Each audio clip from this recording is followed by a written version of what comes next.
ಆಕಾಶಕ್ಕೆ ಮೊದಲು ಕೊನೆಯಾವುದು, ತಿರುಗಾಡು ಕಾಲಕ್ಕೆ ಊರ್ಯಾವುದು, ಆ ಸೂರ್ಯ ಚಂದ್ರಂಗೆ ಸೂರ್ಯಾವುದು.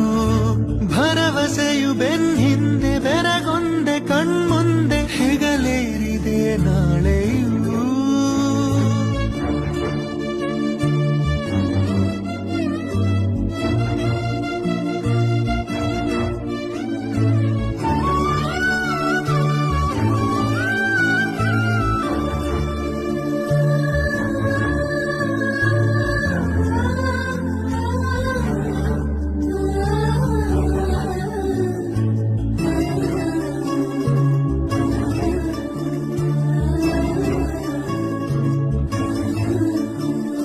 ಪ್ರತಿಯೊಂದು ಹೆಜ್ಜೆಯು ಆರಂಭವೇ.